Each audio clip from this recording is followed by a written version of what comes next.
우리 시대의 작가 이문열의 역작 중의 역작. 인간 세계에서 찾는 구원의 길. 이문열 최고의 역작. 한국 문학계 초 베스트셀러 1위. 300만 부 독보적 판매. 화려한 수식어를 지닌 사람의 아들은 1979년 오늘의 작가상을 수상하며 책으로 출간되었다.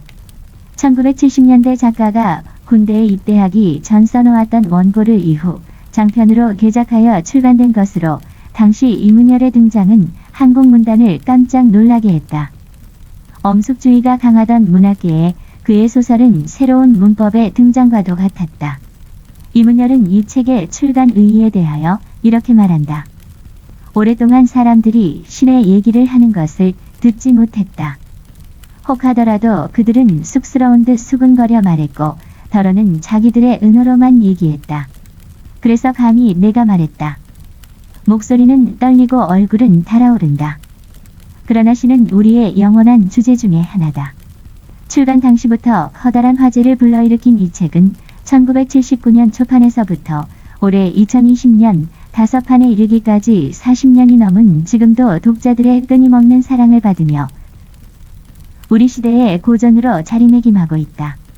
인간 존재의 근원과 그 초월에 관계되는 심각한 주제를 진지하게 다루고 있으면서도 그 누구도 입 밖으로 꺼내지 못했던 신, 그리고 예수, 인간에 대하여 고뇌하고 성찰한 구도소설 사람의 아들은 자평타평하듯이 이문열의 문학적 근원이자 회기점이다. 이문열은 작가의 말을 통해 이 책에 대한 감상을 토로했다. 지금까지 사람의 아들 초판이 내게 주어온 느낌은 고마움이면서도 또한 부끄러움이여 두려움이었다.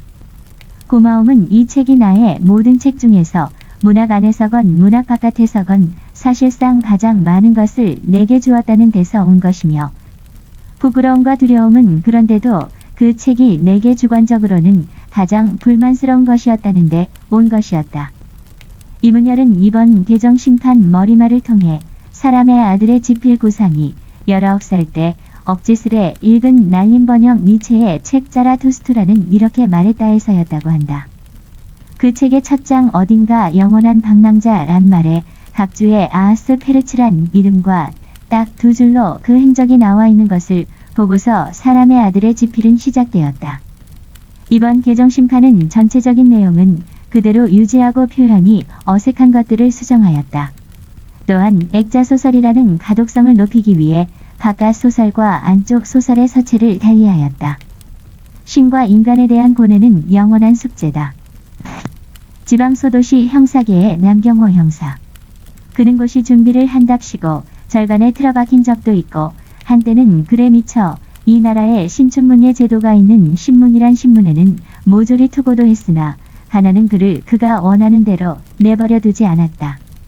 손쉬운 대로 경찰에 들어왔다가 눌러앉아버린 하루하루가 특별할 것 없는 생활을 보내던 중 살인사건 하나를 맡는다. 영생기도원에 얼마 전 들어와 숙식하던 민요섭이 뒷산에서 주검으로 발견된 것이다. 살해의 동기를 알 수 없는 이 사건의 단초를 찾기 위해 남 경사는 민요섭이 다녔던 신학대학을 찾아간다. 그곳에서 민요섭은 촉망받던 우수한 학생이었지만 어느 순간 실천신학에 깊이 빠져들면서 급진과 이단으로 교회의 등단을 흔들어대며 교수들과 싸우고 학교를 뛰쳐나가 버린다. 남 경사는 어렸을 적 전쟁고아였던 민요섭이 선교사인 알렌 목사에게 입양된 후 알렌 댁의 가정부로 반평생을 보낸 육순의 할머니를 만난다. 민요섭을 돌봐준 할머니의 말에 따르면 민요섭은 알렌 목사가 남겨준 사택도 팔아 어려운 사람들을 위해 쓰고 스스로를 위해서는 양말 한 켤레 속옷 한 장 여분으로 지니는 법이 없었고 방학이면 고아원에서 무료 봉사를 하거나 나환자촌에서 지낼 정도로 착한 아이라는 얘기를 듣는다. 신학대학을 뛰쳐나간 민요섭은 공사판과 교회를 전전한다. 교회에 나가서는 돈을 쫓는 부조리한 목사와 신앙을 욕하고 싸웠으며 공사판에서는 일하며 번 돈을 어려운 사람들을 위해 도왔다. 어느 하숙집에 기거한 민요섭은 그 집의 고등학생 아들인 조동팔을 만난다. 조동팔은 민요섭을 존경과 믿음으로 쫓아다니며 민요섭이 찾고자 하는 진정한 신과 새로운 신앙에 대해서 뜻을 같이 하게 된다. 민요섭과 조동팔은 가난 없는 세상, 거짓 없는 하나님의 세상, 말씀에 구속받지 않는 신앙을 만들고자 했다. 남경사는 민요섭의 발자취를 쫓기 위해 대전, 인천 등을 돌아다니며 그가 남겨둔 노트 몇 권을 가져와 읽었다. 남경사는 노트에 쓰인 소설을 통해 민요섭이 세우고자 했던 새로운 신, 그리고 신앙에 대해서 알아간다. 사람의 아들은 신의 아들 예수와 사람의 아들 아하스페르츠가 등장하는 액자 소설로 남경사는 민요섭이 마치 아하스페르츠와 닮아있음을 느낀다.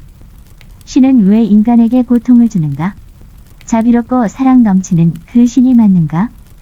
야훼가 예언한 바에 따라 동방박사 3명이 예수의 탄생을 축하하며 돌아오는 길에 검붉은 별 하나를 보게 된다.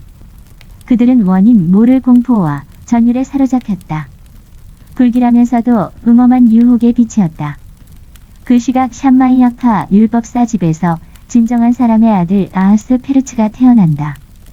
아하스페르츠는 10살밖에 안 됐음에도 토라를 거의 암송할 정도였고 그의 아버지는 아들을 유대에서 제일 가는 랍비로 기르고자 했다. 12살 되던 해 아하스페르츠는 동네 꼬마들이 놀려대는데도 아랑곳하지 않는 중년 사내 테도스를 만난다. 굶주려 보이는 그에게 빵과 고기를 건네주며 아하스페르츠는 테도스가 자신을 메시아라고 떠벌리며 다녀서 아이들이 놀리는 것이라고 말하는 것을 듣는다. 테도스는 아하스페르츠에게 내가 한 줄도 빼놓지 않고 외우고 있는 토라의 말씀들이 우리에게 무엇을 줄 수 있는 것 같니? 라고 묻는다. 그러면서 테도스는 아하스페르츠를 빅민가와 지하감옥, 처형장을 데리고 다니며 배고픔에 굶주린 사람들, 고통에 힘겨워하는 사람들, 신을 애타게 찾지만 도와주지 않아 죽어가는 사람들을 보여주며 지금 이 순간도 수천수만의 많은 사람들이 말씀에 미신에 젖은 채 고통 속에 헛되이 죽어가고 있다 라고 말한다. 12살의 나이로는 온전히 이해하기 어려운 말들이었다. 18살의 아하스페르츠는 육신도 지식도 완전히 성숙해 있었다. 그는 욕망에 눈떠 아삽이라는 동네 부호의 젊은 아내를 유혹하고 스스로 성년의 여러 죄악들에 앞질러 빠져들기도 했다. 어느 날은 아내를 팔아 산 아브라함의 부귀와 형의 축복을 훔친 야곱의 간사한 지혜를 비방하다 돌팔매에 쫓기는가 하면 다른 날은 이집트의 모든 장자들을 몰살시키고 수많은 성읍에서 숨쉬는 것은 모두 없애도록 조상들을 부추긴 야훼의 잔혹을 비꼬다 고발당하기도 했다. 아하스페르츠 앞에서 늙은 재관들과 은수사들은 머리를 흔들고 탄식하며 물러났고 뼈대 있는 율법사나 서기관들은 분통을 터뜨렸다. 그렇게도 열렬히 믿고자 했던 신을 끝내 잃어버리게 된 자의 공허감 때문이었을까. 그는 윗골목의 여인들과 거리낌 없이 어울렸고 거리의 건달들과 피투성이 싸움을 벌이기도 했다. 그러다가 홀연히 아하스페르츠는 고향 땅에서 사라져버렸다. 그 뒤 10년의 세월 동안 아하스페르츠는 신들의 고향으로 불리는 이집트를 시작으로 중근동, 바벨로니아, 페르시아, 인도, 다시 서쪽으로 로마를 돌아다니며 참된 신을 찾고자 세계를 더듬는다. 그러다가 평생 해를 알려고 들어져라 해만 봐서 두 눈의 동자가 타버렸다는 장미미정령 해가 있다면 그것은 당신들이 지금 알고 있는 것이 아니라 그 이름이 가진 어떤 추상일 뿐이요. 라는 말에 아하스페르츠는 크게 느끼는 바가 있었다. 본인 역시 자기가 골몰하여 걸어온 지난 10년이 그대로 탄식할 만한 헛됨의 세월이었다면 신을 논리와 지식으로 붙잡으려는 현재의 노력 또한 어리석기 짝이 없는 몸과 마음의 낭비로만 보였다. 마침내 아하스페르츠는 고향으로 돌아갈 결심을 한다. 그 뒤 아하스페르츠는 고향의 광야 후아란타리아에서 단식과 묵상에 잠겨 참된 신의 부름을 10년 동안 애타게 찾아 헤맸으나 끝내 만나지 못한 위대한 신성과의 대면을 기다렸다. 마침내 한 외침이 우레처럼 그를 흔들어 깨우며 그가 그토록 애타게 기다려온 위대한 신성을 만난다. 위대한 신성은 하루 낮 하루 밤을 그와 함께하며 기나긴 얘기를 들려주었다. 이후 광야를 벗어난 아하스페르츠는 예수를 5번에 걸쳐 만난다. 첫 번째 만남은 바위산 기슭에서였다. 아하스페르츠는 예수에게서 어딘지 모르게 천상의 기품이 서려 있음을 느꼈다. 이 세상을 구원하러 왔다는 예수에게 아스페르츠는 배고픈 자들에게 빵을 줄 수 있는지 묻는다. 예수는 사람은 빵으로만 살 것이 아니라 하나님의 말씀으로 살 것이라고 말한다. 아스페르츠는 인간은 영원히 결핍과 갈구하는 것이 숙명인가 라며 한탄한다. 아스페르츠는 허약한 육체와 영혼으로 고통받고 방황하는 인간을 위해 빵과 기적과 권세를 요청하였으나 예수는 자신의 권능을 자랑하기 위해서 빵 5개와 물고기 2마리로 5,000명을 먹인 것은 아니라며 하나님의 말씀을 따르는 것이 무엇보다 중요하다고 그의 요청을 거부한다. 예수는 아스페르츠를 사탄으로 규정하고 아스페르츠 역시 예수가 약속한 구원의 허구성을 보고 그를 거부하기로 결심한다. 아스페르츠는 예수를 제거할 음모를 진행한다.